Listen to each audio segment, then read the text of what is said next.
Michigan Magazine is kept on the road by our many Michigan friends. Cops and Donuts Bakery, downtown Clare, a winning combination. Cops and Donuts. Introducing the Weed Gator for safe and easy aquatic weed removal. The Weed Gator is the #1 alternative to harsh chemicals for getting rid of pond and lake weeds. Safe and effective. See it in action now at weedgator.net. Made in the USA. Your northern experience is never complete without a stop at the historic Ma Dieters of Luzerne. Enjoy the ambiance inside or outside on the huge patio area. Order from the complete menu with entrees served hot, fresh, and good. Come experience Ma Dieters in the heart of God's country, Luzerne, Michigan. On this week's Michigan Magazine, we hit the fields to learn more about the amazing soybean industry in the state. It's big and getting bigger as we find new ways to tap the incredible properties of the bean that keeps giving. Then it's time to relax as we cruise historic old US 27 to Clare, Michigan, and visit with those of kindred spirits during a stop along the way of the annual Classic Car Cruise. This yearly event brings out the lovers of the past and pride of the American classic car. It happens every August. It's one of the many cruises in the state of Michigan where the American auto industry was born. Then it's time for a Shelter Stories update, a look at the latest adoptable pets waiting for you at Michigan Humane Society shelters. It's all coming up on Michigan Magazine. Cops and Donuts Bakery, downtown Clare. What began as a crazy idea among 9 police officers to purchase the historic Clare City Bakery quickly became an international phenomenon, carrying on a Michigan tradition with delicious donuts, pies, pastries, breads, original coffee, and more. Plus a full menu at the new adjacent traffic stop diner. Downtown Clare, a winning combination. Cops and Donuts. Experience the beauty, artistry, and taste of northern Michigan. Come to Amish Country Natural Products on Mount Tom Road, north of Mile, just off M33. From arts and crafts to fresh foods and vegetables, all natural, all local, all good. Stop by and get acquainted with Amish Country Natural Products, 1454 North Mount Tom Road, Mile. Hale Hardware, your do-it center in Hale, Michigan. Much more than a regular hardware store, providing everything you need for whatever your project is, along with a knowledgeable sales staff to get her done. Serving northern Michigan since 1946. Hale Hardware, south of M65 at Ainsley in Hale. Michigan, the soybean capital of the world. Well, maybe not yet, but Michigan sure does know how to grow them.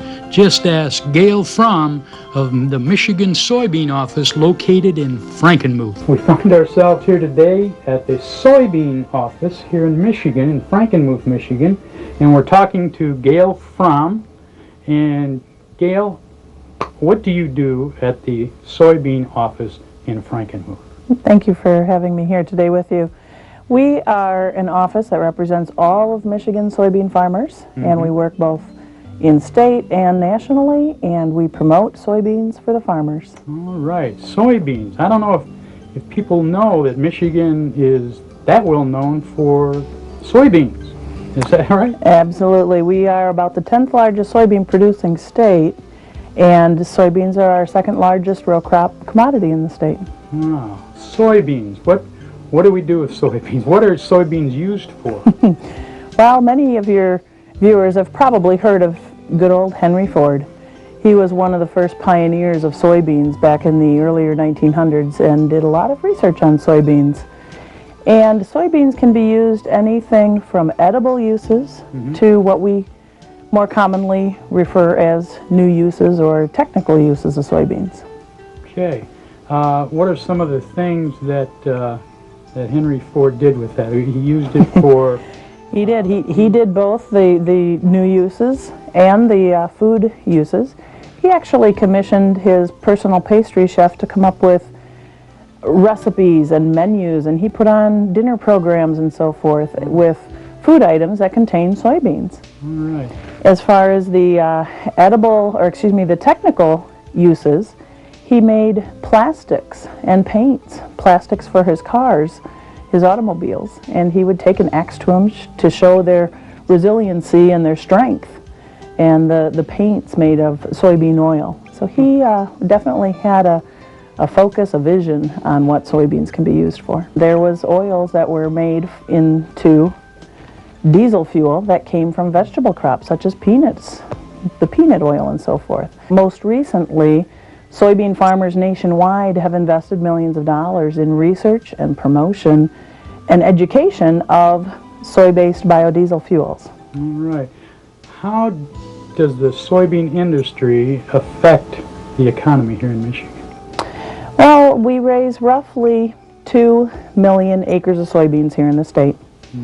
From the first point of sale, or what we call the farm gate value of soybeans, it's about $400 million that come back to at the farm gate value.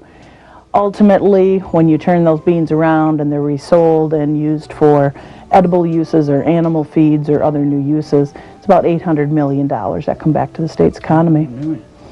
Employing probably over 5,000 people within the soybean industry alone. Here in our office, we only have 3.5, but there's a lot of soybean farmers that are delivering their beans to elevators, and of course those elevators need employees to help process those beans. As the soybean office, how many farmers do you deal with? How many farms are in Michigan? Well, I'm not sure on the number of farms specifically, but number of farmers we expect, and we usually do mailings to about 10,000 plus farmers in the state that raise soybeans. So they're a good group of guys to work for, and gals. I want to get a little more personal now.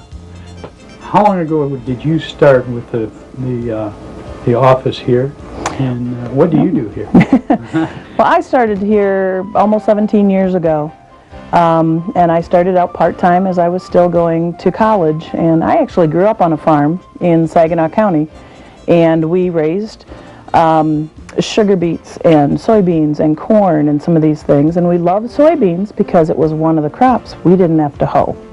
Didn't know much about them at the time, but then coming to work here, I learned a whole lot more about soybeans. But I do a lot of the promotion, the education work back to the farmers. I work with folks like dietitians through the Michigan Dietetic Association. And, you know, in general, anything that comes into the office, myself or the other staff here, we try to handle it. I would imagine vegetarians appreciate the soybean industry. Absolutely. What types of things do they use? For the most part, the vegetarians really like the protein levels that are in soybeans. And so any of the protein, the meal part of the soybean, when you take a soybean, you get the meal and you get the oil.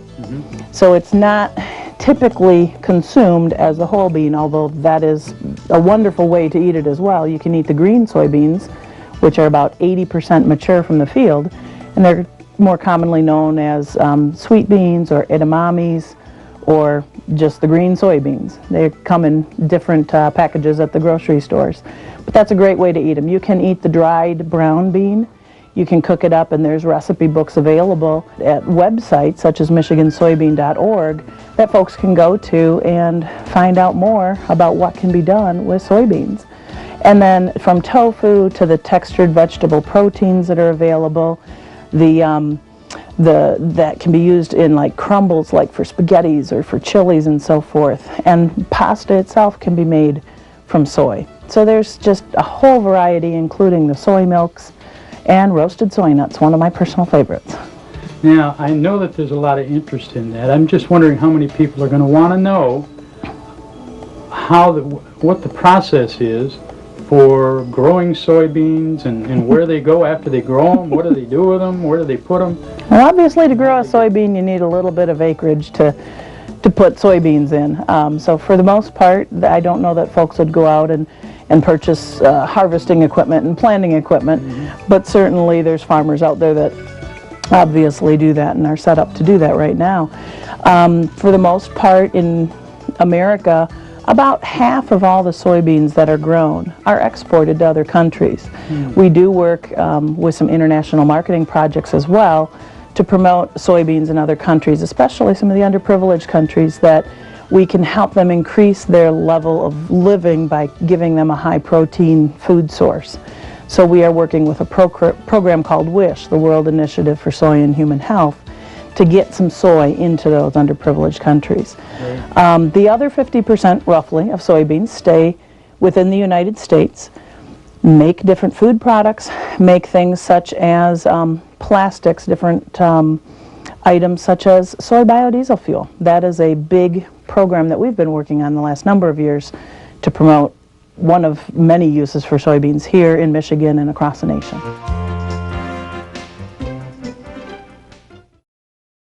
Michigan Magazine is being brought to you in part by Hingeman Acres Canoe Livery and Resort on M33 just north of Mayo, catering to the outdoor enthusiasts. Cabins, canoes, kayaks, rafts, and more. Daytime or overnight trips along the world-famous Asabo River. A family getaway for over 75 years. Clemix Sales and Service on Mapes Road, west of Mayo, your complete recreational vehicle sales and service connection. Visit their beautiful showroom of new and pre-owned ATVs, lawnmowers, power equipment, snowmobiles, utility vehicles, and more. Clemix Sales and Service is also the home of the American-made Victory motorcycle line on display at Clemix on Mapes Road, Mayo. The Michigan-made rebounding mailbox pole. Never again worry about the winter snowplow taking out your mailbox with this ingenious rebounding pole. Your mailbox takes a hit and keeps coming back year after year. Call now or visit their website, toughmailboxes.com. In the early days, old US 27 was the route to take that connected Florida to Michigan. Over 300 miles of that route is in Michigan, and today is designated a Michigan Historic Roadway. Historic old US 27 signage now dots the length that is now becoming again a major highway, in part due to the nostalgic factor. Each year, classic car groups make the trek, commemorating the golden age of the road.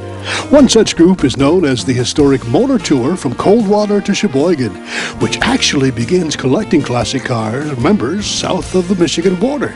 It's a sight to see as the tour gathers in size, progressing to its final destination. Michigan Magazine usually catches the big stopover arrival in Clare, Michigan, where the group stays the evening and celebration is rampant.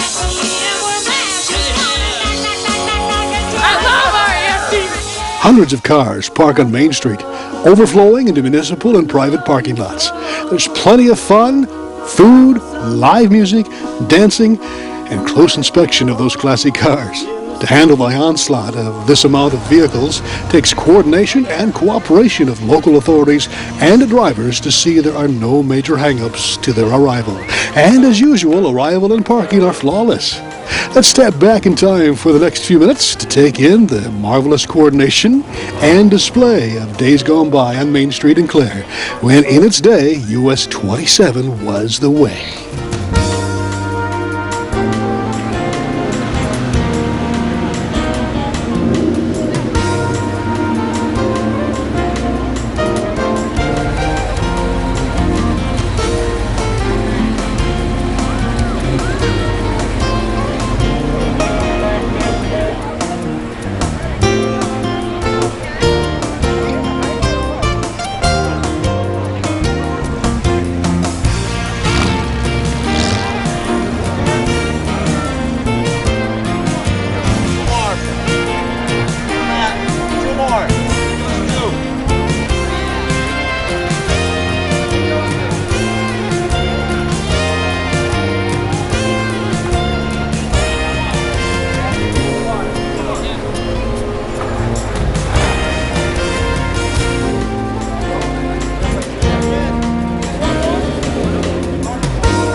Lights are on, a 71. Shelter Stories, an update of pets at animal shelters throughout Michigan. Before you buy, think about adopting first. Your best friend could be anxiously awaiting. Shelter Stories is brought to you in part by Carrie's Gentle Grooming and Supply on Putnam Road in Hale. Carrie's Gentle Grooming and Supply is a full-service pet grooming salon for all breeds and sizes, even cats. When you bring your pet to Carrie's, you know you're providing the best for your best friend. Carrie's Gentle Grooming and Supply, Hale. As Michigan Magazine scours the animal shelters throughout the state to bring the stories of rescue and animal adoption, it's essential that we stress to all our viewers that sometimes the story's ultimate outcome is not a happy one. There are still shelters out there that have little space, and to euthanize is the ultimate outcome. That's their solution to an overcrowded shelter, and it's not necessarily the sick or weak that face this ultimate demise. Even the healthiest and seemingly happiest within some shelters are terminated simply because there was no room at the inn. We do salute shelters like you see here who make every effort to find homes for the homeless, who do not euthanize simply to make more room. But they are out there. And we urge you to visit your local shelter and make it priority to adopt and not shop for your next forever family friend. And remember that some shelters are not restricted to cats and dogs, but also are sheltered to everything from guinea pigs to pigeons, parrots, cockatiels, and everything in between. Think about it, won't you, as we now present this week's review of sheltered pets throughout Michigan, waiting for their forever family home.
Shelter Stories, an update of pets at animal shelters throughout Michigan. Before you buy, think about adopting first. Your best friend could be anxiously awaiting. Shelter Stories is brought to you in part by Carrie's Gentle Grooming and Supply on Putnam Road in Hale. Carrie's Gentle Grooming and Supply is a full-service pet grooming salon for all breeds and sizes, even cats. When you bring your pet to Carrie's, you know you're providing the best for your best friend. Carrie's Gentle Grooming and Supply, Hale. Luzerne Express Campground is the premier campground with everything to make your northern adventure complete. Modern and rustic campsites, equestrian campers welcome, a huge market with bakery and deli, nearby RV, hiking, and horse trails, along with a complete canoe, raft, and kayak rental. Visit us online, then call for more information and reserve your spot today. Rose City Drug, just south of the Rose City city limits at 2640 North M33, featuring a state-of-the-art, completely automated and extremely accurate computer-filled prescription process. Here at Rose City Drug, we're family-owned and operated for over 20 years. We offer fast and friendly service, and we always take the extra step to make sure your needs are fulfilled. Thanks for joining us on this edition of Michigan Magazine as we head into summer vacation time. We'd like to remind you to please drive defensively to bring everyone back safe and sound. Summer in Michigan can't be beat. Oh, by the way, that's this week's phrase of the week. You know what to do. Don't forget, join us for Michigan Cowboy Days. Go to thespiritofmichigan.com to find out all about this event that's drawing cowboy hero lookalikes from across the country, and also how to purchase a once-in-a-lifetime limited edition Western comic book featuring not only some of our cowboy lookalikes, but also recolorized cowboy comic strips from some of the original comics released in their heyday. Check it out at thespiritofmichigan.com. We'll see you next week on RFD TV or 24/7 on the World Wide Web. We'd like to thank all those that help keep Michigan Magazine on the road. Something special's cooking, hot and delicious. Indulge yourself at Morning at Maggie's in Bay City. Omelets, frittatas, hotcakes, and more. Make every day special with a stop at Morning at Maggie's for breakfast or lunch on Saginaw in Bay City. Rose Valley Winery on Beechwood Road in Rose City. See what thousands are raving about, creating a delicious variety of award-winning Michigan wines. Stop by and taste for yourself. The taste of Michigan is yours at Rose Valley Winery. Announcing the Michigan Paddle Sports Directory, your one-stop internet connection at MichiganPaddlesports.com. It's now possible to explore Michigan's extensive waterways like never before. Michigan Paddle Sports Directory is a comprehensive directory of canoe and kayak rentals and liveries throughout the entire state of Michigan. At MichiganPaddlesports.com, you'll find a great paddling route, outfitter, store, school, rental shop, or tour guide. Michigan's great waterways are waiting for you. Make it an adventure worth remembering by first visiting MichiganPaddlesports.com.